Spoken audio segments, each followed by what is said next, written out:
The rain fell over Chicago like a curtain of grief. It came down in sheets, pounding against the pavement, streaming along the gutters, turning the city streets into rivers of reflected neon light. The wind howled through the concrete canyons of downtown, sending umbrellas tumbling and pedestrians running for cover. On a street corner in the Gold Coast neighborhood, the neon sign of Bellagio's Fine Italian Dining cast a warm amber glow through the rain-streaked windows. The restaurant sat like a jewel box among the upscale storefronts, its polished brass fixtures and crystal chandeliers visible through the tall glass panels. Inside, the soft murmur of conversation mingled with the gentle clink of wine glasses and the delicate notes of piano music playing through hidden speakers. It was the kind of place where senators dined with lobbyists, where corporate executives celebrated million-dollar deals over bottles of wine that cost more than most people's weekly paychecks, where everything was designed to make the wealthy feel comfortable and the ordinary feel unwelcome. Marlene Holloway stood at the service station near the back of the dining room, her dark hands moving with practiced efficiency as she polished silverware that was already spotless. She had been doing this for 3 years now, and she had learned that in a place like Bellagio's, perfection was the minimum expectation. She was 28 years old with warm brown skin and natural hair that she kept pulled back in a neat bun during her shifts. Her uniform was always pressed, her shoes always polished, her smile always ready. She had learned early in this job that presentation mattered as much as performance. Maybe more. Marlene was the only black server at Bellagio's. She had been since the day she was hired, and she suspected she would be until the day she left. The restaurant had a way of filtering its staff, of making certain people feel unwelcome until they quit. She had watched it happen to others. A young man from the South Side who lasted 2 months. A woman from Englewood who made it 3. But Marlene had stayed. She had to stay. Her mother's heart medication cost $400 a month, even with insurance. Her younger sister, Keisha, was in her junior year at DePaul University, and even with scholarships and loans, there were always expenses that needed covering. Textbooks, lab fees, the kind of small emergencies that added up to large debts. So Marlene stayed. She smiled. She polished silverware that was already clean. She pretended not to notice the way certain customers looked at her, or the way the manager watched her with those calculating eyes. Speaking of the manager, Gerald Whitmore emerged from his office at the back of the restaurant, adjusting his silk tie as he surveyed the dining room. He was a thin man in his early 50s, with graying temples and wire-rimmed glasses that gave him an air of false intellectualism. His suits were always expensive, his shoes always Italian, his smile always practiced. He had been the manager of Bellagio's for 8 years, and in that time he had cultivated a very specific vision for what the restaurant should be. Elegant, exclusive, a certain kind of clientele. Marlene had learned to read Gerald's moods like a sailor reads the weather. Tonight she could see the tension in his shoulders, the slight tightening around his eyes. Something was bothering him, something she would probably hear about later. She turned her attention back to the silverware, keeping her head down, her movements steady. Invisible. That was the goal. Be excellent at your job, but invisible in every other way. The dinner rush was just beginning to slow when it happened. The front door of the restaurant opened, letting in a gust of cold, wet wind. Rain splattered across the polished marble floor of the entrance. And in the doorway stood a man who looked like he had walked straight out of a different world. He was massive, 6'4" at least, with shoulders like a linebacker, and arms that strained against the leather of his jacket. His beard was thick and dark, streaked with gray, and his hair was pulled back in a ponytail that dripped rainwater onto the floor. Tattoos covered every visible inch of his forearms, skulls and flames and words in Gothic script that seemed to tell stories of violence and pain. But it was the jacket that drew every eye in the restaurant. Black leather, worn and weathered, with patches sewn across the back. The largest patch showed a winged skull with a helmet, the unmistakable insignia of the Hellsangels motorcycle club. Smaller patches surrounded it, rockers that proclaimed his chapter and his rank. The hostess at the front desk froze mid-sentence, her phone conversation forgotten. Her eyes went wide, and her hand instinctively reached for the panic button beneath her desk. The man stood in the doorway for a long moment, water dripping from his jacket onto the marble floor. His eyes swept across the restaurant, taking in the crystal chandeliers, the white tablecloths, the well-dressed diners who were now staring at him with expressions ranging from fear to disgust. He shifted his weight from one foot to the other. Even from across the room, Marlene could see the discomfort in his posture, the way his massive shoulders hunched slightly as if trying to make himself smaller. The hostess finally hung up her phone, but she made no move to approach him. Instead, she shuffled some menus around, pretending to be busy, her eyes fixed firmly on the reservation book. Conversations around the restaurant had stopped. The gentle murmur that had filled the room moments before had been replaced by an uncomfortable silence. A young couple near the entrance pushed back from their table slightly, as if preparing to leave. An elderly woman clutched her pearls in a gesture that might have been comical if it weren't so sad. The man took a step forward, and a server carrying a tray of drinks changed course abruptly, choosing a longer route to his table rather than pass within 10 feet of the newcomer. Gerald Whitmore emerged from the back of the restaurant like a shark sensing blood in the water. His face was a mask of false pleasantness, but his eyes were hard calculating. He approached the hostess desk with measured steps, positioning himself between the entrance and the dining room. "Can I help you?" he asked, his voice carrying that particular tone that made the question sound like an accusation. The man in the leather jacket met Gerald's gaze. "Table for one," he said. His voice was deep and rough, like gravel being crushed under truck tires. "Just want to get out of the rain. Have some dinner." Gerald's practiced smile didn't waver, but something shifted behind his eyes. "I'm afraid we're fully booked this evening." "Perhaps you might try somewhere else." Marlene watched from her position at the service station. She could see what the man could not: the half-empty dining room, the available tables, the lie written plainly across the situation. The man looked around, his eyes taking in the empty seats. When he looked back at Gerald, there was no anger in his expression, just a weary resignation that Marlene recognized. The look of someone who had experienced this kind of rejection so many times that it no longer surprised them. "I see," he said quietly. He started to turn toward the door, and something stirred in Marlene's chest. It was a feeling she had pushed down many times before, a sense of injustice that she had learned to ignore because speaking up meant risking everything.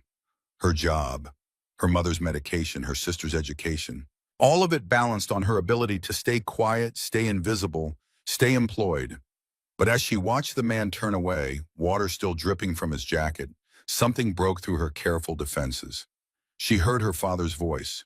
Raymond Holloway had been a staff sergeant in the United States Army, a veteran of the Gulf War who had served with distinction in Operation Desert Storm. He had come home with medals on his chest and demons in his mind, but he had never lost his fundamental belief in human dignity. Marlene remembered sitting on his knee as a little girl, listening to him tell stories about the men he had served with. Men from every background, every color, every walk of life. Men who had learned to look past appearances and see the person underneath. "Baby girl," he used to say, "don't you ever judge a person by what they look like. Some of the scariest looking men I ever met had the bravest hearts, and some of the prettiest smiles hid the ugliest souls. You look at what a person does, not what they wear." Raymond Holloway had died 9 years ago. PTSD, they said, undiagnosed, untreated. He had taken his own life in the garage of their family home, and Marlene had been the one to find him. She had been 19 years old. For a long time after that, she had been angry at him, angry at the world, angry at a system that sent men to war and then abandoned them when they came home broken. But gradually over the years, the anger had faded, replaced by something else. A determination to live by the values he had taught her, even when it was hard. Especially when it was hard. The man in the leather jacket was almost to the door when Marlene made her decision. She set down her polishing cloth, straightened her apron, and walked toward the entrance. She could feel Gerald's eyes on her, feel the weight of his disapproval pressing against her back. She ignored it. "Good evening, sir." Her voice cut through the uncomfortable silence like a blade. The man stopped his hand on the door and turned to look at her. "Would you like a table?" For a moment, he just stared at her. His eyes were gray, she noticed. Gray like storm clouds over Lake Michigan. And there was something in them that she recognized. Surprise, confusion, hope. "I thought you were full," he said, his voice uncertain. Marlene smiled the same professional smile she offered to every customer, but with something warmer underneath. "We just had a cancellation. Please follow me." She didn't look at Gerald as she led the man through the restaurant. She didn't need to. She could feel his fury radiating from across the room like heat from an open furnace. The other diners watched in silence as she guided the massive man between their tables. Some pulled their belongings closer. Others averted their eyes. A woman actually put her hand over her purse as if he might snatch it as he passed. Marlene led him to a corner booth near the back of the restaurant, a spot partially hidden by a decorative pillar. It wasn't the best table in the house, but it was quiet, private, a place where he might actually be able to eat in peace. "Here we are," she said, gesturing to the booth. "I thought you might appreciate a quieter spot." The man looked at her for a long moment, something unreadable moving behind those storm-colored eyes. Then he slid into the booth, his jacket creaking softly against the leather seats. "Thank you," he said quietly. The words seemed to come from somewhere deep inside him, dragged up from a place that rarely saw the light. Marlene handed him a menu, her movements calm and professional. "Can I start you off with something to drink?" "Just water," he said. Then after a pause, "And maybe some coffee, if it's not too late." "It's never too late for coffee," Marlene replied. "I'll have those right out." She turned to walk toward the service station, and his voice stopped her. "Ma'am?" She looked back. He was holding the menu, but he wasn't looking at it. He was looking at her with an expression she couldn't quite identify. "Why?" he asked simply. Marlene understood the question. Why had she served him when no one else would? Why had she risked her job, her standing, her security for a stranger who looked like everything society feared? She thought about her father, about the lessons he had taught her, about the way he had looked at people, really looked at them, seeing past the surface to the person underneath. "Because you're a customer," she said simply, "and this is a restaurant." It wasn't the whole answer, but it was enough for now. She saw something shift in his expression, some of the tension leaving his massive shoulders.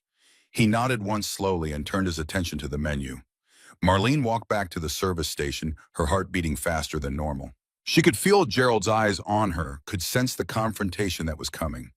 But for now, in this moment, she had done the right thing. Her father would have been proud.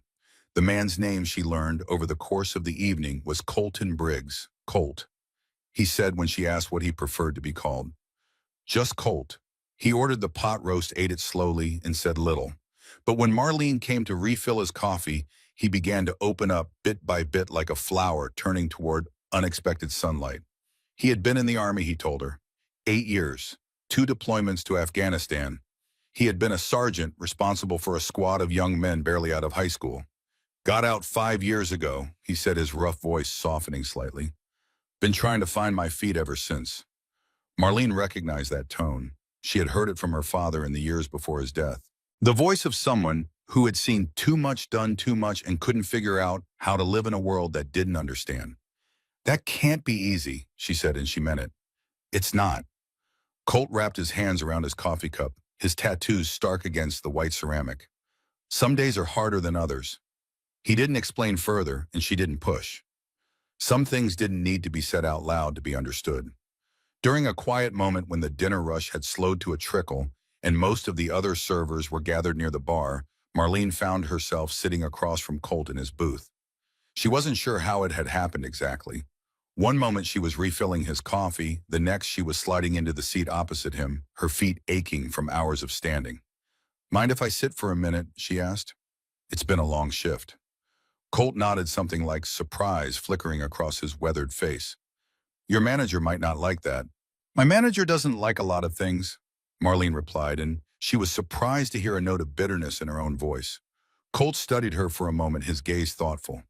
"He give you trouble for serving me." Marlene hesitated. She had learned long ago that complaining about work only led to more problems. But something about this man, this stranger who looked like a nightmare but spoke like a lost soul, made her want to be honest. "Let's just say you're not his preferred clientele," she said carefully. Colt nodded slowly. "I get that a lot." He looked down at his coffee cup, turning it slowly in his massive hands. "Most folks see the jacket, the tattoos, they think they know everything about me. Think I'm dangerous, criminal, someone to be afraid of." He raised his eyes to meet hers. "Truth is, most days I'm just a guy trying to get through, trying to figure out who I am now that I'm not who I used to be." Marlene felt something twist in her chest. She thought about her father, about the way he had struggled to adjust after coming home from the Gulf, about the nightmares that had woken him screaming, the flashbacks that had sent him diving for cover at the sound of a car backfiring. My father was in the service, she heard herself say. Gulf War. He had a hard time adjusting too. Colt's expression shifted. Had Marlene swallowed hard. He passed away 9 years ago. I'm sorry. The words were simple, but there was genuine feeling behind them. Not the empty condolences she had received from countless strangers over the years, but real sympathy from someone who understood. PTSD, she said quietly. They didn't catch it in time, didn't treat it properly. He couldn't live with what was in his head anymore. She wasn't sure why she was telling him this. She never talked about her father's death, not to anyone except her mother and sister. But something about Colt made the words come easier. Maybe it was the understanding in his eyes. Maybe it was the sense that he too carried wounds that no one could see. That's why I seated you, she said, meeting his gaze. My father always told me not to judge people by how they look. He said some of the scariest looking men he ever met had the bravest hearts. Colt was quiet for a long moment. When he spoke, his voice was rough with emotion. Your father sounds like he was a good man. He was. Marlene blinked back the tears that threatened to form. He really was. They sat in silence for a moment, a comfortable silence that felt rare and precious. Two strangers connected by loss and understanding, sharing a moment of genuine human connection in a world that seemed determined to keep them apart. The moment was broken by a throat being cleared loudly behind them. Marlene looked up to see Gerald standing at the end of the booth, his arms crossed over his chest, his expression cold. Miss Holloway, he said, his voice carrying that particular tone of false pleasantness that always preceded something unpleasant. A word in my office, please. Marlene stood up, straightening her apron. She looked at Colt and offered him a small smile. I'll be right back with your check. She followed Gerald through the restaurant, past the curious eyes of her coworkers, past the judgmental glances of the few remaining diners. The walk to his office felt like a march to the gallows. Gerald's office was a small room at the back of the restaurant, decorated with framed certificates and photographs of himself with various local celebrities. He closed the door behind them with a soft click that somehow sounded louder than a gunshot. Sit down, he said, gesturing to the chair across from his desk. Marlene sat her hands folded in her lap, her expression carefully neutral. She had been here before in this chair, receiving this hard stare. But she had never been quite so certain of what was coming. Gerald didn't sit. Instead, he stood behind his desk, his hands pressed flat against the surface, leaning forward in a way that was clearly meant to be intimidating. Do you know what I've spent 8 years building here? He asked, his voice soft but sharp. A reputation, an atmosphere, a certain standard of excellence that our clientele has come to expect. Marlene said nothing. She had learned that silence was usually the safest response. When our customers come through those doors, they expect a certain experience. They expect to dine in comfort, surrounded by a certain class of people. Gerald's eyes narrowed. They do not expect to see Hell's Angels sitting in our booths, scaring away families and decent folk. He's a customer, Marlene said quietly. He has money. He wanted dinner. I served him. You served him against my explicit instructions. You told the hostess we were fully booked. We weren't. Something dangerous flickered in Gerald's expression. Are you contradicting me, Miss Holloway? Marlene felt her heart rate increase, but she kept her voice steady. I'm stating a fact. We had available tables. He wanted to dine. I seated him. Gerald straightened up, slowly adjusting his cuffs with precise, deliberate movements. When he spoke again, his voice was ice. Let me be very clear with you, Marlene. This restaurant has standards. Our clientele has expectations. And when someone walks through that door who doesn't meet those standards, who threatens the comfort of our paying customers, it is not your job to override my decisions. He leaned forward again, his voice dropping to barely above a whisper. If you ever serve someone like that again without my explicit approval, you will be terminated immediately. Do you understand? Marlene met his gaze. She thought about her mother's medication, her sister's tuition, the bills that never stopped coming. I understand, she said. Gerald nodded, a small, satisfied smile playing at the corners of his mouth. Good. You may return to your duties. And Miss Holloway. He waited until she reached the door. Consider this your final warning. Marlene walked out of the office with her head held high, but inside her stomach was churning. She had done it. She had served a customer who deserved to be served. and she knew with growing certainty that Gerald would make her pay for it. She found Colt waiting patiently, his empty plate pushed to the side, his coffee cup still half full. He looked up as she approached, and something in his expression told her that he knew what had happened. "Trouble?" he asked quietly. Marlene shook her head, forcing a smile. "Nothing I can't handle." She handed him the check, but when he opened the leather folder, she saw him pause. His eyebrows rose slightly as he looked at the bill. "This can't be right," he said. "This is too low." Marlene felt her cheeks warm slightly. She had given him her employee discount, something that was technically against policy, but not explicitly forbidden. "Family rate," she said simply. Colt looked at her for a long moment, and she saw his eyes glisten slightly in the soft light. He reached into his jacket and pulled out a worn leather wallet, placing several bills inside the folder. "Keep the change," he said roughly. When Marlene opened the folder later, she found that he had left a tip that was more than the cost of the meal itself. Colt stood up, his massive frame aiming to fill the space between the tables. He shrugged his leather jacket more firmly onto his shoulders and looked at Marlene with an expression she couldn't quite read. "I need to tell you something," he said, his voice low. Marlene waited. "When I walked in here tonight, I was at the end of my rope." He paused, choosing his words carefully. "I've been walking for hours, in the rain, trying to clear my head, trying to figure out if there was any reason to keep going." Marlene felt her breath catch in her throat. She knew what he was saying. She knew it in her bones. "Then you came over," Colt continued. "You looked me in the eye. You treated me like I was worth something. Like I was a person, not a monster." He reached into his pocket and pulled out a small piece of paper, a receipt Marlene realized. He turned it over and pulled a pen from somewhere inside his jacket, scribbling something on the back. "I don't have much to give," he said, pressing the paper into her hand. "But this is my number. If you ever need anything, anything at all, you call me. I owe you more than you know." Marlene looked down at the number written in surprisingly neat handwriting. "You don't owe me anything," she said softly. "Yeah." Colt replied, his steady gaze meeting hers. "I do." He started to turn away, then stopped. From his pocket, he produced another scrap of paper and pressed it into her palm alongside his number. "What's this?" she asked. "Read it later," he said, "when you're alone."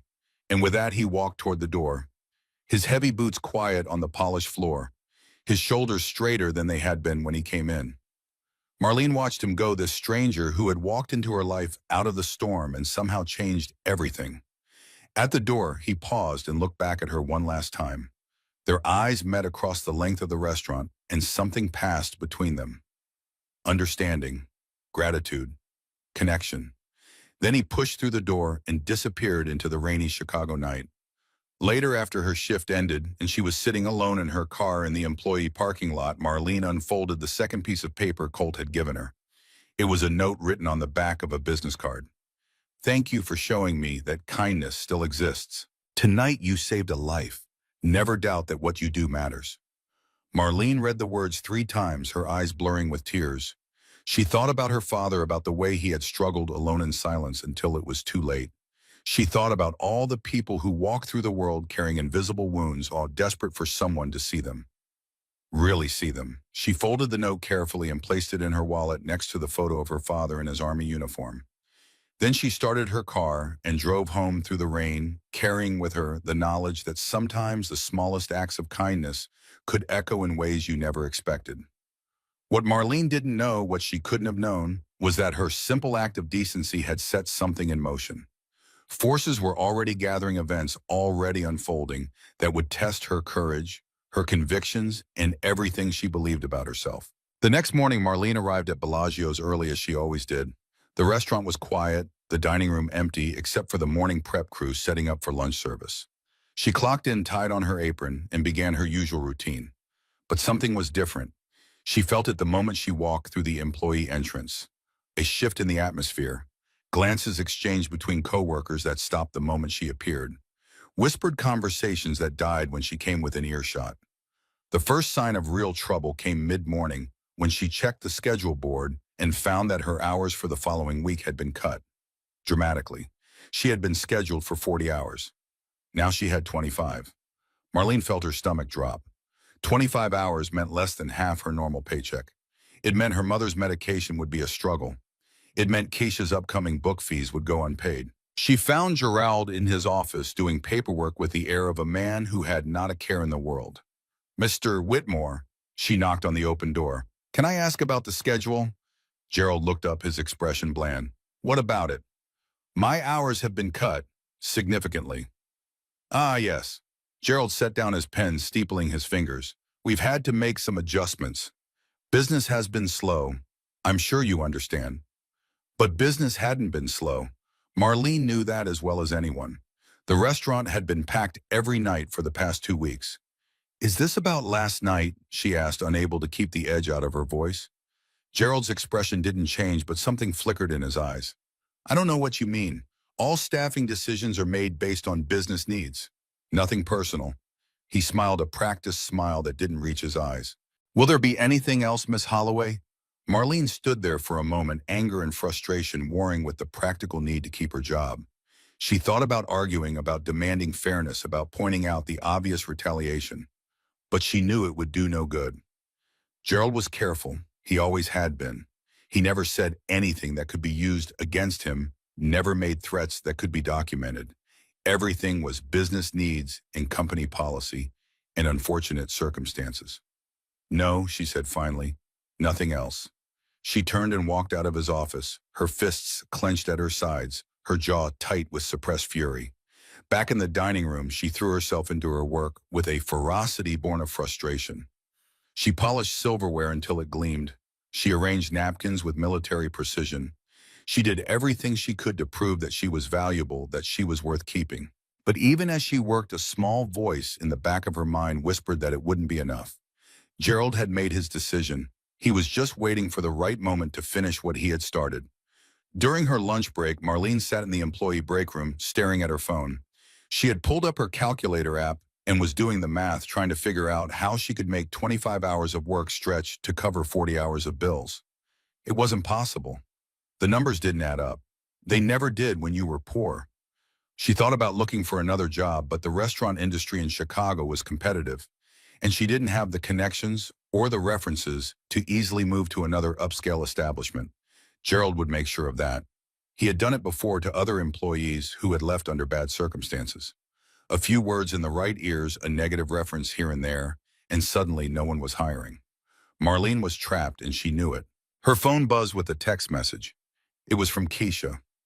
"Mom seems tired today. Came home from dialysis and went straight to bed. Think we should call the doctor." Marlene closed her eyes, feeling the weight of the world pressing down on her shoulders. Her mother's health had been declining for months, but they couldn't afford more specialist visits. The insurance only covered so much, and the deductibles were bleeding them dry. "Keep an eye on her," she texted back. "I'll call Dr. Patterson tomorrow and see if we can get an appointment." She didn't mention that she had no idea how they would pay for it. Some things were better left unsaid. The rest of her shift passed in a blur. She served customers with her usual efficiency, smiled her usual smile, pretended that everything was normal. But inside, she felt like she was slowly being crushed. It was near the end of her shift when she looked up and saw him. Colt was standing in the entrance of the restaurant, rainwater dripping from his leather jacket just like before.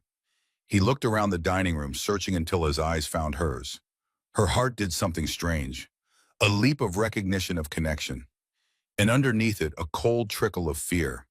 If Gerald saw him here again, if he knew that Colt had come back specifically to see her. She glanced toward the manager's office. The door was closed. Gerald was inside on the phone, his back to the dining room. Moving quickly, Marlene crossed to the entrance. "What are you doing here?" she asked quietly. "Came back to thank you properly," Colt said, "and to see how you're doing. After last night, I figured your boss might give you trouble." "You shouldn't be here," Marlene said. But even as she said it, she felt something warm bloom in her chest. He had come back. This stranger, this frightening-looking man who society had written off, had come back to check on her. "I know," Colt said. His steady gaze was serious concern. "But I had to make sure you were okay. What you did for me last night, not many people would have done that. I was just doing my job." "No." Colt shook his head slowly. "You were doing something most people have forgotten how to do. You were being kind, in a world that's forgotten what that word means." Marlene felt tears prick at the corners of her eyes.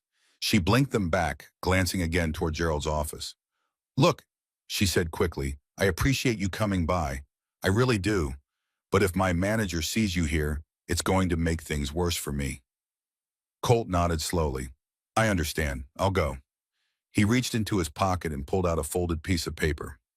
"But first I wanted to give you this." Marlene took the paper, her fingers brushing against his calloused hand. "It's the number for a veteran support group," Colt said. "They helped me when I first got out. Good people. They might know some resources that could help with—" He hesitated. "Well, with whatever you're going through." Marlene looked down at the paper, then back up at Colt. "How did you know I was going through something?" "I've got eyes," Colt said simply. "I've seen that look before. In the mirror mostly. The look of someone carrying more weight than they should have to carry alone." For a moment, neither of them spoke. The sounds of the restaurant seemed to fade into the background, leaving just the two of them standing in a bubble of understanding. "Thank you," Marlene said finally, "for thinking of me." "Thank you for thinking of me first," Colt replied. He started to turn away, then stopped. "One more thing. That manager of yours, the one who looks at you like you're something stuck in his shoe." Marlene tensed. "What about him? Be careful around him. I've known men like that. They smile to your face while they're sharpening the knife for your back." Colt's expression was hard-knowing. "Whatever he's got planned, it won't be quick and it won't be clean. He'll make it look like it's your fault, like you brought it on yourself." "I know," Marlene said quietly. "I've been watching him do it to others for 3 years." Colt nodded slowly. "Then you know what you're up against. Just remember, you're not alone. Whatever happens, you've got a friend now, whether you want one or not." He offered her a small, crooked smile that transformed his weathered face, making him look almost gentle despite the tattoos and the leather and the patches. "I'll see you around, Marlene Holloway." And then he was gone, pushing through the door and disappearing into the gray Chicago afternoon, leaving Marlene standing in the entrance with a folded piece of paper in her hand and a strange, unfamiliar feeling in her heart. Hope. She wasn't sure she remembered what hope felt like anymore. But standing there watching the door swing closed behind the unlikely friend she had made, she thought she might be starting to remember. What she didn't see was Gerald's face watching from his office window, his eyes hard and calculating as they tracked Colt's departure. What she didn't know was that he was already composing an email in his head, one that would paint her as a security risk, a liability, a problem that needed to be solved. What she couldn't have predicted was that this moment, this small act of connection, would be the spark that ignited a fire that would burn through everything she thought she knew about herself, her job, and her place in the world. But that was a story for another day. For now, Marlene tucked the paper into her apron pocket, straightened her shoulders, and went back to work. There were tables to serve customers to satisfy a job to keep. And somewhere in the back of her mind, her father's voice whispered words that she had almost forgotten. "Sometimes, baby girl, the right thing to do is the hardest thing to do. But that doesn't mean you stop doing it. That's what courage is. Not the absence of fear, but the decision that something else is more important." Marlene Holloway didn't know what the future held. She didn't know what Gerald was planning or how she would pay her bills or whether she would still have a job next month. But she knew one thing with absolute certainty. She had done the right thing. And no matter what came next, no one could take that away from her. 3 days passed like stones sinking through dark water. Marlene moved through her shifts at Bellagio's with the mechanical precision of someone who had learned to function while falling apart. She smiled at customers. She refilled water glasses. She recited the specials with perfect diction and collected tips that grew smaller as Gerald assigned her the worst tables in the house. The corner booth near the kitchen where the noise made conversation impossible. The two top by the restrooms where the traffic never stopped. The large party section that looked impressive on paper, but meant splitting tips 6 ways while doing twice the work. Gerald never said anything directly. He never had to. His campaign of quiet destruction was surgical in its precision.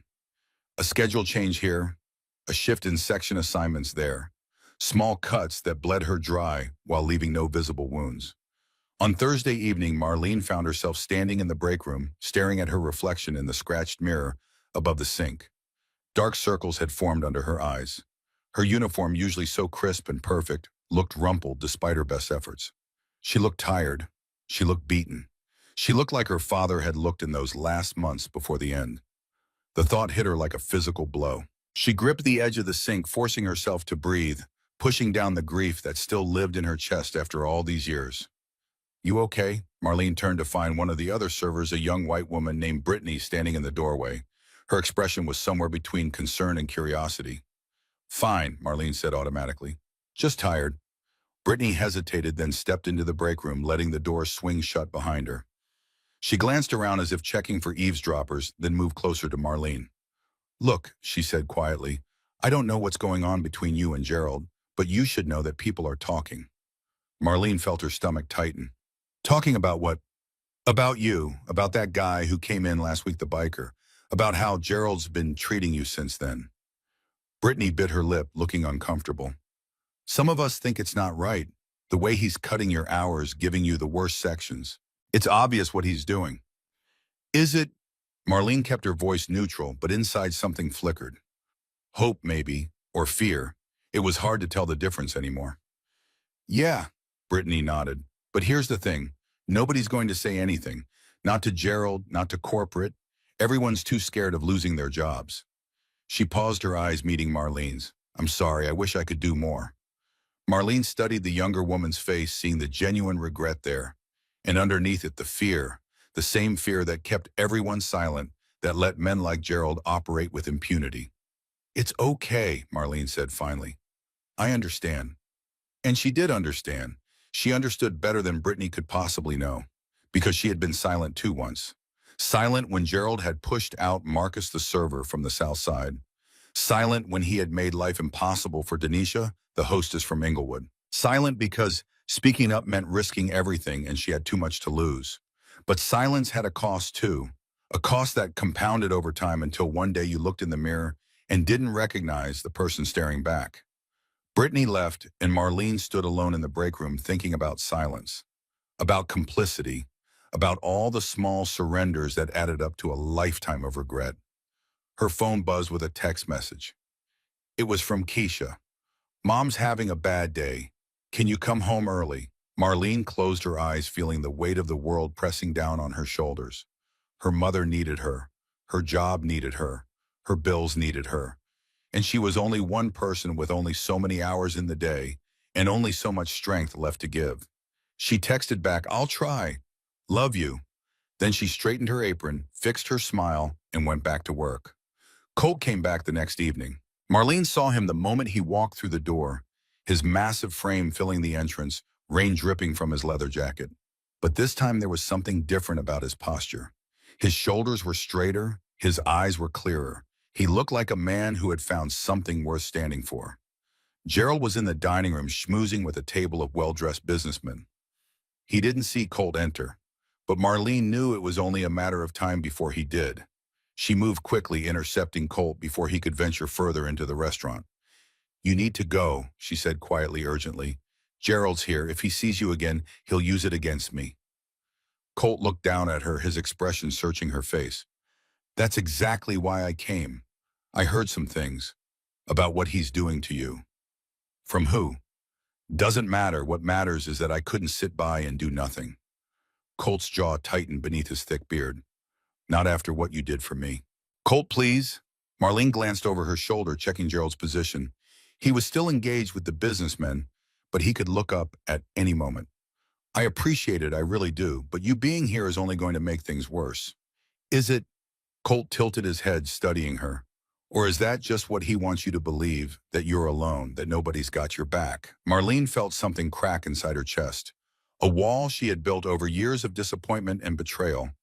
Because the truth was, she had spent so long being strong for everyone else that she had forgotten what it felt like to have someone be strong for her. "I'm not alone," she said quietly. "I have my mother, my sister." "Family," Colt nodded. "That's good. But sometimes you need someone who can stand beside you in the fight. Someone who's got nothing to lose. And that's you." A ghost of a smile crossed Colt's weathered face. "Lady, I lost everything a long time ago. My career, my marriage, most of my friends.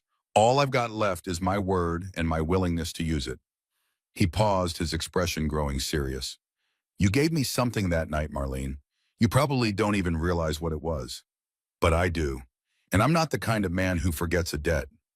Before Marlene could respond, she heard a familiar voice behind her. Miss Holloway, may I ask what's going on here? Gerald had materialized like a ghost, his practiced smile firmly in place, his gaze cold as ice on Lake Michigan. Marlene turned to face him, positioning herself between Gerald and Colt. Mr. Whitmore, this gentleman was just asking for directions. Directions. Gerald's eyebrows rose slightly. To where exactly? The Veterans Center on Michigan Avenue, Colt said, his deep voice calm and even. I'm new to the area. Got a meeting there tonight. Gerald's eyes flicked to Colt's leather jacket, to the Hell's Angels patches visible on the front. His lip curled almost imperceptibly. I see. Well, I'm sure Miss Holloway has more important things to do than give directions. Perhaps you could use your phone. I understand they have maps these days. The contempt in his voice was barely concealed. Marlene felt her hands clench at her sides, nails digging into her palms. Of course, Colt said mildly. He nodded to Marlene. Thanks for your help, ma'am. I appreciate your kindness. He turned and walked out of the restaurant, his heavy boots quiet on the polished floor. But at the door he paused and looked back. Not at Marlene, but at Gerald. And in that look was a message that needed no words. I see you, I know what you are. And this isn't over. Then he was gone, disappearing into the evening rain. Gerald watched him go, then turned his attention to Marlene. The practiced smile was still in place, but his eyes had hardened to something resembling hatred. Miss Holloway, he said softly, my office, now. Marlene followed him through the restaurant, past the curious eyes of her co-workers, past the oblivious diners enjoying their expensive meals. Each step felt like walking toward an execution. Gerald's office felt smaller than usual, the walls pressing in the air thick with the scent of his expensive cologne. He closed the door with a soft click and moved behind his desk, but he didn't sit. Instead, he stood there, hands pressed flat against the polished surface, staring at her with an expression of cold fury. I thought I made myself clear, he said, his voice barely above a whisper, about associating with certain elements. He was asking for directions, Marlene said, keeping her voice steady. I was being helpful to a potential customer. A potential customer? Gerald laughed, a short, harsh sound. That man is not a customer. He's a criminal, a gang member, the kind of person who drives away real customers, the people who actually matter to this establishment. He's a veteran, Marlene said quietly. He served his country for 8 years. I don't care if he served tea to the Queen of England. Gerald's voice rose slightly, then dropped again, controlled. He is not welcome in my restaurant, and you, Miss Holloway, seem determined to ignore that simple fact. Marlene felt something shift inside her, a spark of anger that she had kept tamped down for 3 years suddenly flaring to life. Your restaurant, she repeated. I thought it belonged to the company. Gerald's eyes narrowed. What did you say? I said I thought this restaurant belonged to the company, not to you personally. Marlene's voice was calm, but her heart was pounding. The company that has policies about treating all customers with respect. The company that claims to value diversity and inclusion. Don't lecture me about company policy. Gerald's thin face had flushed red. I've been running this establishment for 8 years. I know what's best for our clientele. Do you? Marlene felt the words coming now, unstoppable, like water breaking through a dam. Because from where I'm standing, it looks like you've spent 8 years pushing out anyone who doesn't fit your personal idea of what belongs here. Marcus Johnson, Denisha Williams. How many others before I started? Gerald went very still. His flush deepened to an alarming shade of crimson. Be very careful, Miss Holloway. I've been careful for 3 years. Marlene's voice shook slightly, but she didn't back down. I've watched. I've kept my head down. I've done everything you asked and more. And none of it matters, does it? Because I don't fit either. I never did. The only reason I'm still here is because you haven't found a good enough excuse to get rid of me yet. The silence that followed was absolute. Marlene could hear her own heartbeat, could feel the blood rushing in her ears. Gerald straightened up, slowly adjusting his tie with precise, deliberate movements. When he spoke again, his voice was ice. You're right about one thing. I haven't found a good enough excuse. Yet. He smiled, and it was the most terrifying thing Marlene had ever seen. But I'm a patient man, Miss Holloway. I can wait. He walked past her and opened the office door, a clear dismissal. Your shift ends in 2 hours. I suggest you use that time to reconsider your attitude. He paused, one hand on the doorframe. And Miss Holloway, the next time that man shows his face in my restaurant, I'm calling the police. I don't care what directions he claims to need. Marlene walked out of the office on legs that felt like rubber. Her whole body was shaking, adrenaline coursing through her veins. She had done it. She had finally talked back, finally stood up for herself, and she knew with absolute certainty that it was going to cost her everything. 1 week after the confrontation, Marlene was in the middle of the dinner rush when her phone buzzed with a text from Keisha. Mom collapsed. Ambulance coming. Get here now. Marlene's blood turned to ice. She found Gerald in his office, reviewing paperwork with his usual air of self-importance. Mr. Whitmore, I need to leave.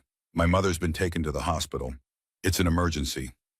Gerald looked up slowly, his expression unchanged. The dinner rush is at its peak, Miss Holloway. We're already short-staffed. My mother might be dying, and my restaurant might lose customers. Gerald leaned back in his chair, a mirthless expression crossing his face. Let me be very clear. If you walk out that door right now, don't bother coming back. Ever.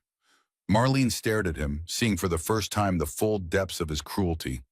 This wasn't about business. This wasn't about staffing. This was punishment. This was him forcing her to choose between her livelihood and her family, knowing that either choice would destroy something she loved. You can't do this, she whispered. I can do whatever I want. I'm the manager. Gerald's smile widened. So what's it going to be, Miss Holloway? Your job or your mother? The words hung in the air like poison. Marlene thought about the bills, the medication, Keisha's tuition, everything that depended on this job, this paycheck, this man's approval. Then she thought about her mother lying in an ambulance, scared and alone. There was no choice. There had never been a choice. My mother, Marlene said quietly. She untied her apron and set it on Gerald's desk. Always my mother. She turned and walked out of his office, her head held high, despite the tears streaming down her face. What she didn't see was Colt sitting in his usual booth, his phone raised, recording the entire conversation through the open office door. His expression was hard as stone, his jaw clenched with barely contained fury. He had heard everything, and he had captured every word. The hospital was a blur of fluorescent lights and antiseptic smells. Marlene found her mother in the cardiac unit, hooked up to monitors that beeped and whirred with mechanical indifference. Keisha was already there, her young face drawn with worry. The doctor says it was a minor heart attack. Keisha explained, her voice trembling. She's stable now, but they want to keep her for observation. Marlene sank into the chair beside her mother's bed, taking the older woman's frail hand in her own. Loretta Holloway looked so small, so fragile beneath the harsh hospital lights. The woman who had raised 3 children on her own, who had worked 2 jobs to keep food on the table, who had never complained about the hand life had dealt her. I'm here, Mama, Marlene whispered. I'm here. Her mother's eyes fluttered open, unfocused at first, then sharpening as they found Marlene's face. Baby girl, she murmured. You should be at work. Marlene felt tears spill down her cheeks. There's nowhere else I'd rather be. They sat together in the quiet of the hospital room, mother and daughter, while the machines kept their steady rhythm. Keisha had gone to get coffee, giving them a moment alone. I heard what happened, Loretta said softly. Keisha told me. About your bomb, about the choice that man made you make. Marlene shook her head. It wasn't a choice, Mama. You know that. I know. Loretta squeezed her daughter's hand with surprising strength. But I also know what this job meant to you, what it meant for all of us. We'll figure it out. We always do. Loretta was quiet for a moment, her eyes distant. Your father would be proud of you, you know, standing up to that man, choosing family over fear. The mention of her father sent a fresh wave of emotion through Marlene. I just did what he taught me to do. Yes, Loretta smiled, a tired but genuine smile. You did, and that's exactly why he'd be proud. The next morning, Marlene met Yolanda at their usual spot, a small diner 2 blocks from her apartment. Her best friend since high school was already there, nursing a cup of coffee and looking worried. Girl, you look like you haven't slept in days, Yolanda said as Marlene slid into the booth. Because I haven't. Marlene wrapped her hands around the coffee cup the waitress set down. Everything's falling apart, yo. My job, my mom's health. I don't know how much longer I can keep all these balls in the air. Yolanda reached across the table and squeezed her hand. Marlene, listen to me. You've spent your whole life taking care of everyone else. Your mama, your sister, every customer who walks through that restaurant door. Maybe it's time you let someone take care of you for once. Who's gonna do that? Me, for starters. Yolanda's dark eyes were fierce. And that man, Colt, he came back because he believes in you, because you showed him something worth believing in. She paused. You don't have to carry this alone anymore. Marlene felt tears prick at her eyes. Before she could respond, her phone buzzed with a text from an unknown number. Miss Holloway, this is Barbara Wilson. I used to work at Bellagio's as a prep cook. I heard about what's happening with Gerald. I have information that might help. Can we meet before your corporate meeting? Marlene stared at the message, her heart racing. Who is it? Yolanda asked. Someone who might be able to help, Marlene replied slowly. Someone who's been where I am now. She typed back, yes, where and when. The response came quickly. There's a coffee shop on Oak Street near the park, tomorrow, 8 a.m. That same afternoon, Marlene's phone rang with a call from a number she didn't recognize. She answered cautiously. Miss Holloway, a crisp professional voice. This is Patricia Caldwell from corporate HR. I need you to come in for a meeting tomorrow morning, 10 o'clock. There are some concerns that have been raised about your employment situation. Marlene felt her stomach tighten. What kind of concerns? I'd rather discuss that in person. Please dress professionally and bring any documentation you feel is relevant to your case. A pause. And Miss Holloway, I would advise you to take this meeting seriously. After she hung up, Marlene sat in silence, trying to process what was happening. Gerald had made his move. Whatever he had told, corporate, whatever lies he had spun, she would have to face them head on. But now she had something she hadn't had before. Allies. Evidence. A chance to tell her side of the story. She called Colt. I need to see you, she said when he answered. Something's happening, and I think you should know about it. They met at the same small diner where she had talked with Yolanda, the place where nobody from Bellagio's would ever think to look. Colt was already there when she arrived, his massive frame squeezed into a booth by the window. Tell me everything, he said. So she did. The meeting with corporate, the mysterious text from Barbara Wilson, the sense that everything was coming to a head. When she finished, Colt reached into his jacket pocket and pulled out his phone. I've got something too, he said. Something that might change everything. He pressed play on a video. Marlene watched in shock as the scene unfolded on the small screen. Gerald's office, her own voice asking to leave for her mother. Gerald's cruel ultimatum. The moment she had chosen her family over her job. You recorded it, she breathed. I was sitting in my booth when you went into his office. The door was open enough that I could hear what was happening. Colt's jaw tightened. When I realized what he was doing, I started recording. I couldn't just sit there and let him destroy you. Marlene stared at the phone at the evidence that could change everything. This is illegal in Illinois, she said slowly, recording someone without their consent. Maybe, but it's also the truth. Colt met her eyes, and sometimes the truth is worth breaking rules for. The next morning, Marlene arrived at the coffee shop on Oak Street 15 minutes early. She was nervous, uncertain of what to expect from this mysterious Barbara Wilson. She didn't have to wait long. At exactly 8 o'clock, a woman in her mid-30s pushed through the door, her dark eyes scanning the room until they found Marlene. She was short and stocky, with strong hands, and her hair pulled back in a practical ponytail. She crossed to Marlene's table and slid into the opposite seat. Miss Holloway, she said, thank you for meeting me. Thank you for reaching out. Marlene studied the woman's face. You said you have information about Gerald. Barbara nodded, wrapping her hands around her coffee cup. I worked at Bellagio's for 8 months, in the kitchen. I was good at my job. Never late, never complained, always did more than was asked. She paused, her jaw tightening. But Gerald didn't like me. From the first day, he made that clear.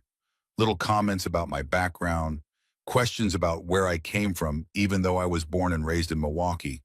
He would come into the kitchen and watch me work, looking for mistakes, waiting for me to slip up. Marlene felt a cold recognition settling in her chest. She knew this story. She had lived this story. What happened? She asked quietly. One night there was a problem with a customer's order. The steak was overcooked. It wasn't my fault. I didn't even cook it. But Gerald blamed me, screamed at me in front of the entire kitchen staff, called me names, said I didn't belong in a place like Bellagio's. She looked up, her eyes meeting Marlene's. I quit that night. I couldn't take it anymore. But before I left, I did something. She reached into her jacket pocket and pulled out a small device. The kitchen has security cameras, but they don't record audio. So I started carrying this, a voice recorder. I used it whenever Gerald came into the kitchen. She placed the recorder on the table between them. There are 6 recordings on here. Gerald saying things that would end his career if anyone heard them. Racist comments, threats, admissions of how he's pushed out employees he didn't want. Marlene stared at the recorder, her heart pounding. Why didn't you use this before? Because I was scared. Barbara's voice cracked slightly. I needed to find another job. I have kids to feed. I couldn't afford to make enemies to be known as a troublemaker. She pushed the recorder toward Marlene. But then I heard about what's happening to you, about how you stood up to him. And I realized that if I don't speak up now, he's going to keep doing this, to you, to whoever comes after you. She met Marlene's eyes with fierce determination. I'm tired of being scared. Take the recordings, use them. Make sure that man never does this to anyone else. Marlene picked up the recorder, feeling its weight in her hand. Such a small thing, such a powerful weapon. Thank you, she said, her voice thick with emotion. You don't know what this means. I think I do. Barbara stood up, adjusting her jacket. Good luck today, Miss Holloway. I hope you destroy him. Then she was gone, disappearing into the morning crowd, leaving Marlene alone with evidence that might change everything. The corporate office was located in a sleek high-rise in the Loop, all glass and steel and carefully cultivated corporate blandness. Marlene rode the elevator to the 15th floor, clutching a folder that now contained her own documentation, Brittany's USB drive, Barbara's recorder, and Colt's video saved to her phone. 4 weapons, 4 chances to tell the truth. Patricia Caldwell met her in the reception area, her expression unreadable. Miss Holloway, thank you for coming. Please follow me. She led Marlene down a corridor lined with framed photographs of smiling employees and inspirational quotes about teamwork and excellence. The conference room at the end was larger than the one at the restaurant, with floor-to-ceiling windows that offered a stunning view of the Chicago skyline. Gerald was already there. He sat at one end of the long table, his posture rigid, his face a mask of barely concealed hostility. Beside him sat a man Marlene didn't recognize, middle-aged and balding, with the look of a lawyer. Patricia gestured for Marlene to sit at the opposite end of the table, then took a seat in the middle, positioning herself as a neutral arbiter. Thank you both for coming, she began. As you know, we've been conducting an investigation into the allegations raised in this matter. Both parties have had the opportunity to submit documentation and witness statements. She opened a folder in front of her. Mr. Whitmore, you've alleged that Miss Holloway has violated company policy by associating with individuals who may pose a security risk to the establishment and by insubordination in refusing to follow your directives. You've submitted photographic evidence and written statements from several staff members. Gerald nodded, a smug smile playing at the corners of his mouth. Miss Holloway, you've alleged that Mr. Whitmore has engaged in a pattern of discriminatory behavior toward minority employees, including yourself. You've submitted documentation of schedule changes, section assignments, and a list of former employees who you claim were forced out under similar circumstances. Patricia looked up from her folder. Before we proceed, I want to give both parties an opportunity to add any additional evidence or testimony they wish to present. Gerald's lawyer leaned forward. Mr. Whitmore has nothing to add. The evidence speaks for itself. Miss Holloway's behavior has been inappropriate, and her accusations are clearly an attempt to deflect from her own misconduct. Patricia turned to Marlene. Miss Holloway, Marlene took a deep breath. This was it, the moment everything hinged on. Actually, she said, her voice steady despite the pounding of her heart, I do have additional evidence to present. She opened her folder and placed the USB drive on the table. This drive contains emails, text messages, and notes provided by a current employee who wishes to remain anonymous. They document a pattern of discriminatory behavior by Mr. Whitmore spanning at least 2 years. Gerald's face darkened, but he remained silent.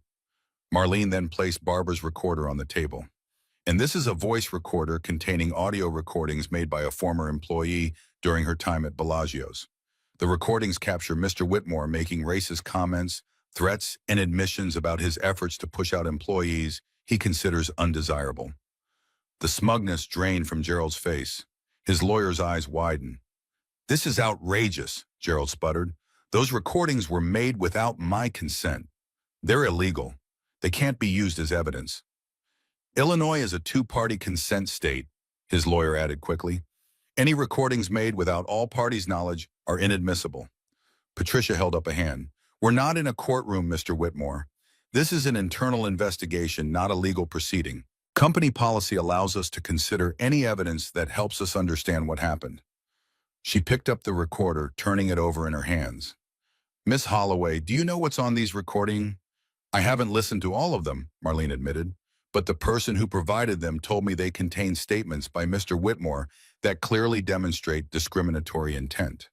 Patricia looked at Gerald, then at his lawyer, then back at the recorder. "I think we need to hear what's on this device." She pressed play. The first recording was scratchy, filled with kitchen sounds, the clatter of pots and pans, the hiss of burners. But Gerald's voice came through clearly. "I don't care how good she is at her job. I don't want her kind in my kitchen. Find a reason to write her up." The second recording was clearer. "The problem with diversity hires is they think the rules don't apply to them. They come in here with their attitudes and their grievances and expect us to bend over backwards to accommodate them. Not in my restaurant." The third recording made Marlene's blood run cold. "Holloway thinks she's untouchable because she's black.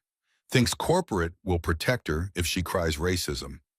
But I've been doing this for 8 years. I know how to get rid of people without leaving fingerprints. By the time I'm done with her, she'll be begging to quit." Patricia stopped the recording. The silence in the conference room was absolute. Gerald's face had gone from red to white. His lawyer was staring at the recorder as if it had turned into a snake.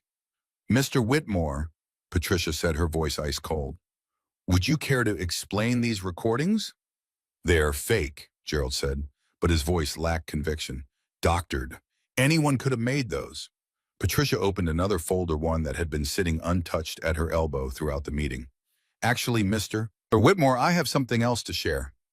Her voice was calm but carried an edge of steel.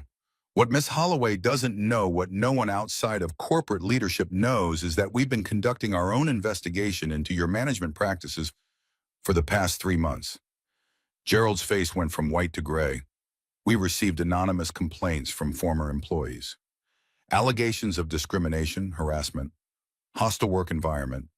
At first, we weren't sure what to make of them. Your performance reviews have always been excellent. The restaurant's numbers have always been strong." She pulled several documents from the folder. "But we started digging, quietly. We reviewed employee turnover rates at your location compared to others in the chain. We analyzed the demographics of who was leaving and why. We interviewed former staff members who had signed separation agreements." Patricia looked directly at Gerald, her gaze unwavering. The pattern was unmistakable. "In 8 years under your management, Bellagio's has had a turnover rate for minority employees 3 times higher than any other location in our chain. Every single one of them left under circumstances that individually seemed explainable, but taken together they painted a very clear picture." She closed the folder. "Miss Holloway's evidence, the recordings, the documentation, the testimony, it's not the beginning of our case against you, Mr. Whitmore. It's the end. The final piece of a puzzle we've been assembling for months." Gerald's lawyer put a hand on his arm, silencing whatever protest he was about to make. The fight had drained out of Gerald completely. He sat slumped in his chair, a man who had finally been caught after years of hiding his true nature behind a polished smile. "Based on the totality of evidence," Patricia continued, "both from our internal investigation and from Miss Holloway's submissions, I am terminating your employment effective immediately. Security will escort you from the building, and you are permanently barred from entering any property owned or operated by this company." Marlene sat in stunned silence, watching as 2 security guards appeared at the door. Gerald stood slowly, his movements mechanical. As he passed Marlene on his way out, he paused. She braced herself for anger, for threats, for one last attempt at intimidation. But what she saw in his eyes wasn't rage. It was fear. The fear of a man who had finally been called to account for years of cruelty hidden behind a professional mask. He said nothing. He simply walked out the door, flanked by security guards, his lawyer trailing behind. And just like that, it was over. Patricia turned to Marlene, her expression softening. "Miss Holloway, I owe you an apology. When this investigation began, I wasn't sure what we would find. Mr. Whitmore has been with the company for a long time, and his surface-level performance has always been satisfactory." She paused, choosing her words carefully. "But the evidence you've presented, combined with our own findings, paints a very different picture. A picture of systematic discrimination hidden behind a facade of professionalism. A picture that frankly reflects poorly on our oversight." "What happens now?" Marlene asked, her voice barely above a whisper. "Mr. Whitmore will face the full consequences of his actions. We'll also be conducting a review of all personnel decisions he made during his tenure, including the departures of the employees you mentioned in your documentation." Patricia sat down across from Marlene, her corporate demeanor slipping to reveal something more human. "As for you, Miss Holloway, I'd like to discuss your future with the company." Marlene felt her heart skip. "My future? The manager position at Bellagio's is now vacant. You have 3 years of excellent performance reviews, deep knowledge of the restaurant's operations, and you've demonstrated remarkable courage and integrity throughout this process." Patricia smiled, a real smile. "I'd like to offer you the position." Marlene sat in stunned silence. Manager. The job she had never dared to dream of. The job that would solve so many problems, pay so many bills, open so many doors. "I don't know what to say," she managed. "Say yes," Patricia replied, "and then tell me what kind of restaurant you want to build." Marlene thought about her father, about his lessons about kindness and dignity, about the way he had taught her to see people, really see them beyond the surface. "I want to build a restaurant where everyone feels welcome," she said slowly, the words forming as she spoke them. "A place where customers and employees are treated with respect, regardless of what they look like or where they come from. A place where kindness isn't the exception, it's the rule." Patricia nodded approvingly. "That's exactly what I wanted to hear." She stood and extended her hand. "Welcome to management, Miss Holloway. I have a feeling you're going to do great things." 3 months later, Marlene stood in the middle of Bellagio's dining room, watching her staff prepare for the evening service. So much had changed since that rainy night when a stranger in a leather jacket had walked through the door. The restaurant looked the same, with its crystal chandeliers and white tablecloths and polished brass fixtures. But the atmosphere was different, warmer, more welcoming. The staff had changed too. Some had left unable or unwilling to adapt to the new culture Marlene was building.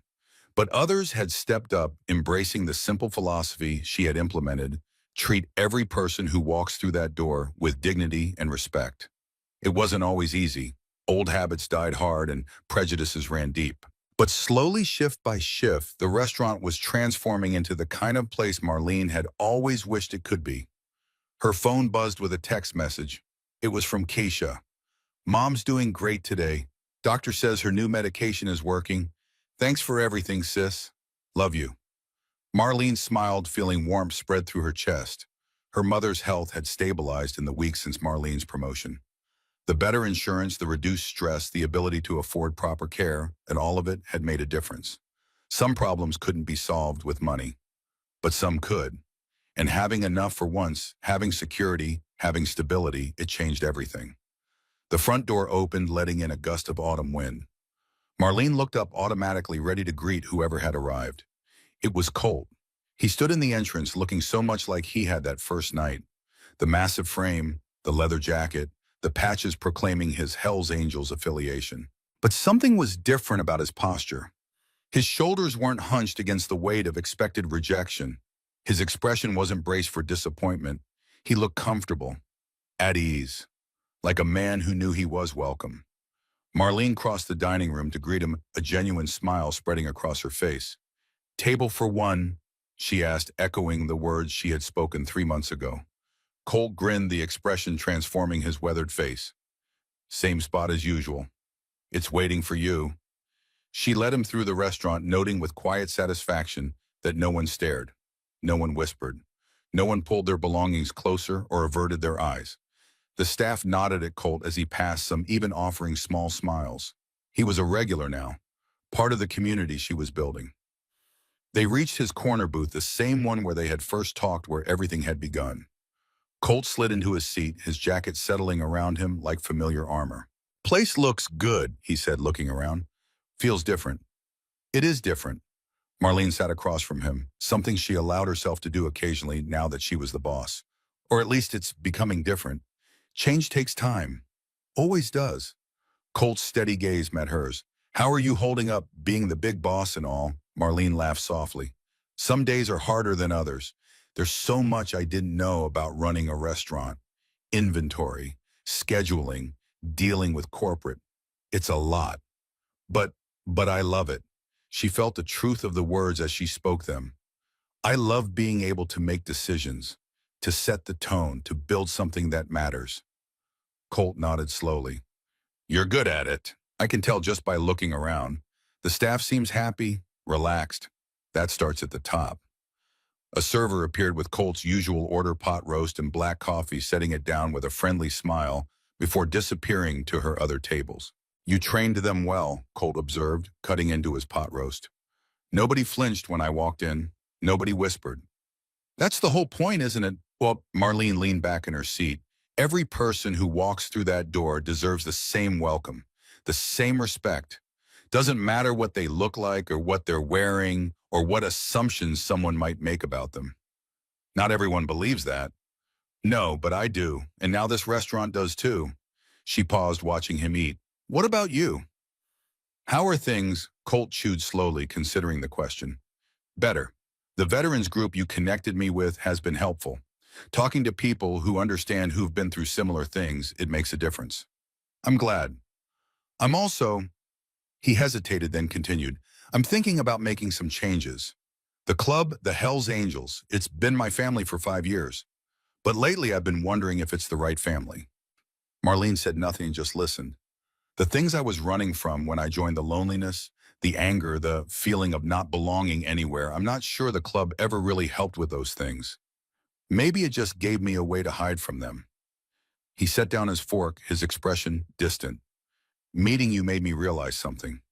That night when you treated me like a human being, it was the first time in years I felt like maybe I could be something other than what I'd become. Something better." Marlene felt tears prick at the corners of her eyes. "That means a lot to hear." "It's the truth." Colt reached into his jacket pocket and pulled out something small. He held it in his rough palm for a moment, looking at it, then extended his hand toward Marlene. It was a coin, old and worn, with military insignia on one side and the words "Honor, Courage, Commitment" on the other. "This was my challenge coin from the Army," Colt said quietly. "It was given to me by my commanding officer after my first deployment. He told me it was a reminder of who I was and what I stood for." He pressed the coin into Marlene's hand. "I want you to have it." Marlene stared at the coin, feeling its weight, its history. "Colt, I can't take this. It means too much to you." "That's exactly why I want you to have it." His voice was rough with emotion. "For years, I've carried that coin as a reminder of who I used to be. But you showed me that I could be that person again, that it wasn't too late to change." He closed her fingers around the coin. "You saved my life, Marlene Holloway. Not with medicine or heroics, with kindness. Simple, ordinary, extraordinary kindness. I want you to have this as a reminder that what you do matters. That every person you treat with dignity might be carrying burdens you can't see." Marlene looked down at the coin, then back at Colt. The tears she had been holding back finally spilled over, running down her cheeks. "I don't know what to say." "You don't have to say anything." Colt smiled, that rare, gentle smile that transformed his weathered face. "Just keep doing what you're doing. Keep being who you are. The world needs more people like you." They sat together in comfortable silence as Colt finished his meal. The restaurant hummed around them, the soft clink of glasses and silverware, the murmur of conversation, the warmth of a place where everyone was welcome. When Colt finally stood to leave, he paused beside the booth, looking down at Marlene. "Same time next week?" he asked. "Same time next week," she confirmed. He nodded, then turned and walked toward the door, his heavy boots quiet on the polished floor. At the entrance, he paused and looked back at her just as he had that first night. But this time there was no sadness in his eyes, no desperation, just gratitude and something that looked like peace. Then he pushed through the door and disappeared into the autumn evening. Marlene sat for a moment longer, turning the challenge coin over in her hands. It was warm from Colt's palm, worn smooth by years of being held, carried, treasured. Such a small thing, such a powerful symbol. She thought about her father, about the lessons he had taught her, about the values he had instilled in her before his demons became too heavy to bear. She thought about her mother fighting her own battles with quiet dignity. She thought about Keisha working toward a future that was a little brighter now. And she thought about all the people who would walk through the doors of Bellagio's in the days and weeks and months to come. The wealthy and the poor, the powerful and the powerless, the beautiful and the broken, every one of them carrying burdens that no one could see, every one of them deserving of dignity and respect. She slipped the coin into her pocket and stood up, straightening her manager's blazer. There was work to do, tables to check on, staff to guide, a restaurant to run, but first she wanted to take one more look around. The dining room was full now, the evening rush in full swing. Families celebrated birthdays. Couples shared romantic dinners. Business associates closed deals over expensive wine. And scattered among them in corners and booths and tables by the window were people who might once have been turned away. People who looked different.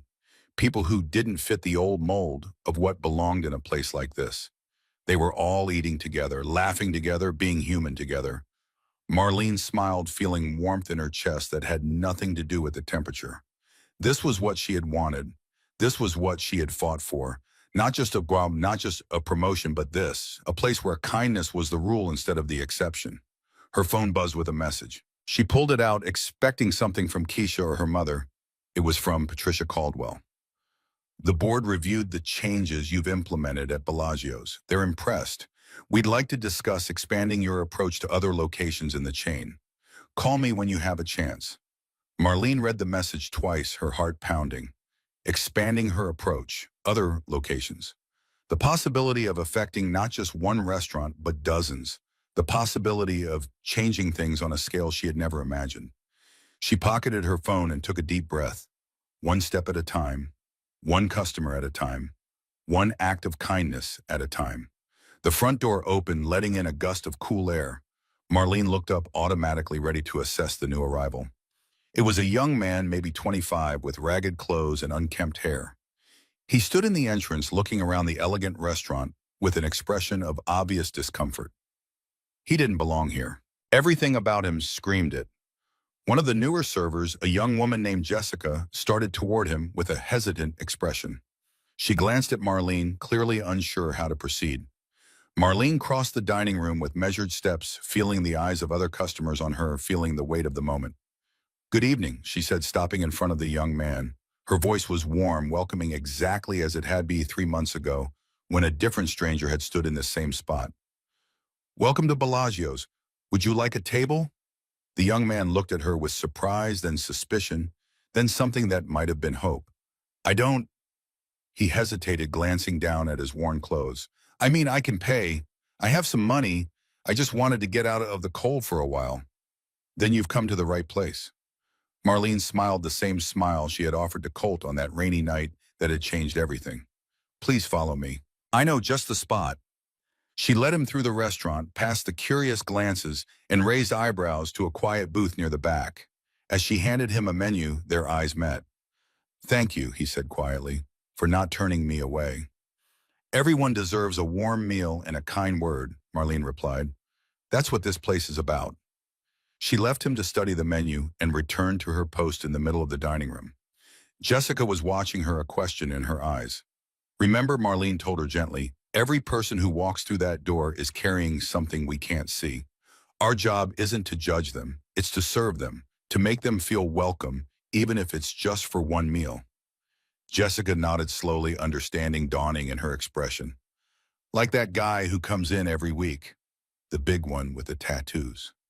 "Exactly like him," Marlene smiled. "He taught me that lesson. Or maybe I taught it to him. Sometimes the most important lessons come from the most unexpected teachers." She reached into her pocket and touched the challenge coin, feeling its worn surface, its weight of history and meaning. Kindness didn't need a reason. It just needed someone brave enough to offer it. Someone willing to look past the surface and see the person underneath. Someone who understood that a simple act of decency could ripple outward in ways that no one could predict. Marlene Holloway had learned that lesson in a moment of instinct, of compassion, of choosing kindness over fear. And now, standing in the restaurant she had transformed, watching her staff treat every customer with the dignity they deserved, she understood that the lesson would never stop teaching her. That was the power of kindness. It multiplied. It spread. It changed people in ways that couldn't be measured or predicted. And it all started with a single choice, a single moment, a single act of seeing someone who had been invisible to everyone else. The evening service continued around her, the restaurant humming with life and laughter, and the simple human joy of sharing a meal together. Outside the city of Chicago went about its business, millions of people passing each other on streets and sidewalks, most of them strangers, most of them invisible to each other. But here, in this small corner of the world, something different was happening, something that mattered. Marlene took one last look around her restaurant, at the diverse faces gathered under the crystal chandeliers, at the staff moving with purpose and compassion, at the young man in the back booth, savoring his first warm meal in who knew how long. Then she straightened her blazer, put on her warmest smile, and went back to work. There were more people to welcome, more kindness to share, more lives to touch, and Marlene Holloway was just getting started.